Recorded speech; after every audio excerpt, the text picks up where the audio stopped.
Selamat datang di channel Cerita Pak Wo. Kali ini saya akan menceritakan bagaimana metode saya. Mungkin bagi yang belum tahu, sebenarnya pakai metode apa atau pakai cara apa, kok aneh. Ya memang, karena memang metode saya memang masih jarang digunakan. Karena saya hanya menggunakan teknik wawancara, yaitu ngobrol saja. Jadi ketika ngobrol itu tidak perlu menyentuh, juga tidak, bahkan bertatap muka pun tidak, atau untuk melakukan pantang bagi pasien sesudahnya, atau pasien suruh melakukan sesuatu juga tidak. Metode saya murni hanya menggunakan teknik obrolan. Cuma memang saya teknik obrolannya memang menggunakan juga komunikasi antar jiwa. Karena memang yang sakit kan jiwanya, yang terganggu itu jiwanya. Jadi bukan fisiknya. Kalau fisik yang mungkin, oh kamu sakit kepala nih, makan obat. Nah ini kan yang terganggu, yang tidak kelihatan itu, yaitu jiwa. Maka saya pun memakai komunikasi antar jiwa untuk mengetahui sebenarnya apa yang menjadi ganjalan atau yang menjadi masalah atau akar masalah dari si pasien ini. Makanya biasanya memang 90% pasien saya sembuh karena yaitu titik masalahnya, yaitu jiwanya. Apa sih yang menjadi masalah jiwanya itu? Karena yang diderita kan memang bukan sarafnya, bukan fisiknya. Memang betul, karena gangguan kejiwaan itu menyebabkan gangguan fisik atau psikomatis. Ya memang. Maka saya itu selalu dari jiwanya. Karena nanti setelah jiwanya bisa disembuhkan, biasanya otomatis gangguan fisik, misalkan sesak nafasnya, jantung berdebarnya, atau keliengannya akan hilang. Begitu juga dengan misalkan ada orang yang gemetar atau gelisah ketika di keramaian. Nah kan jiwanya yang sedang terganggu. Makanya pengobatan saya memakai komunikasi antar jiwa. Ya itu diperoleh dari mana? Ya tentu saja karena saya memang seorang guru meditasi. Saya memang mempelajari meditasi sudah 25 tahun. Cuma kebetulan saya baru berapa bulan ini memberanikan diri untuk menangani pasien langsung. Karena seperti itu kan tidak langsung berhasil atau memakai teknik yang tepat. Jadi saya ibaratnya riset, cek dan balance dulu, trial and error dulu sebelum berani untuk menyembuhkan seseorang. Setelah banyak yang berhasil sembuh, maka saya baru berani membuka channel ini. Teknik ini berasal dari mana? Sebenarnya teknik ini itu berasal dari leluhur kita sendiri. Jadi waktu itu zaman dulu kan belum ada namanya obat. Belum ada namanya obat kimia maksudnya. Ataupun belum secanggih sekarang kedokterannya. Alat-alatnya maksudnya. Cuma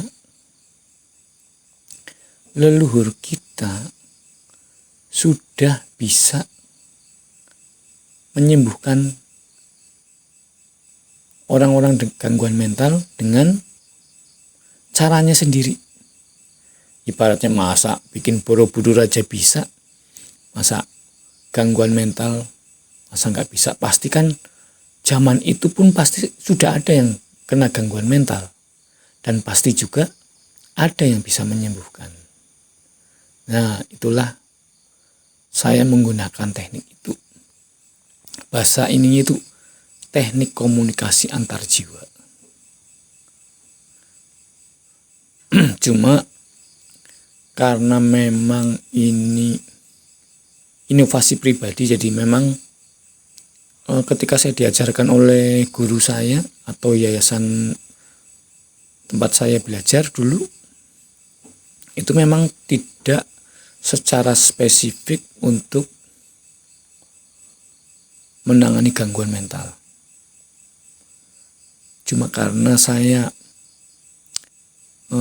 juga belajar dari berbagai macam ilmu, terutama ilmu-ilmu kuno ditambah dengan meditasi, maka ternyata ditemukan kembali teknik-teknik kuno yang diajarkan para leluhur dulu. Karena para leluhur dulu pasti sudah tahu, sudah bisa menyembuhkan, karena waktu zaman dulu pun pasti ada yang menderita gangguan mental. Padahal waktu itu obat kimia kan belum ada. Adanya mungkin ramuan-ramuan, tapi itu pun sebenarnya itu hanya penunjang. Karena yang sakit itu bukan fisiknya, tapi jiwanya. Oke, begitu dulu dari saya. Bila ada pertanyaan atau ingin berkonsultasi, atau Anda menderita mungkin gangguan mental atau kelainan seks, atau hanya sekedar ingin curhat saja, silahkan saja. Bisa hubungi nomor saya di deskripsi, karena kami menyediakan ada 2 terapi, yaitu praktis dan intensif.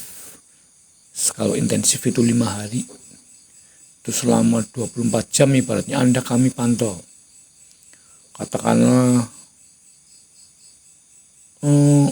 jam 1 malam Anda kambuh, ya tinggal WA saja, nanti kami akan langsung respon selama 5 hari.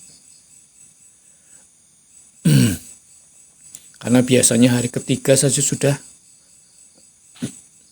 sembuh. Cuma kan untuk lebih presisinya, hari ketiga, hari keempat, hari kelima itu mulai dicoba. Apa yang menjadi ketakutannya, misalkan saya paling gelisah kalau di keramaian, ya langsung dicoba di keramaian. Atau saya kok setiap habis melayat bisa seminggu badan saya nggak enak. Nah, itu nanti dicoba lewat ke tempat orang yang sedang berduka, atau orang yang mengalami depresi. Orang depresi kan biasanya nggak ada harapan, seolah-olah sudah tidak ada harapan. Jadi akhirnya mengurung diri, malas beraktivitas, dan yang jelas pasti biasanya malas untuk mandi. Biasanya seperti itu. Nah, nanti setelah hari ketiga bagaimana? Biasanya hari ketiga sudah mulai, yang tadinya malas mandi sudah mulai mandi, yang tadinya cuma mager ibaratnya cuma di kamar saja, ini kok sudah mulai senang kegiatan meskipun cuma nyapu-nyapu atau mulai membereskan kamar dan sebagainya. Biasanya memang sudah mulai kelihatan. Begitu saja episode kali ini. Kita akan menceritakan ke episode lain selanjutnya. Silahkan hubungi saya apabila Anda membutuhkan jasa saya.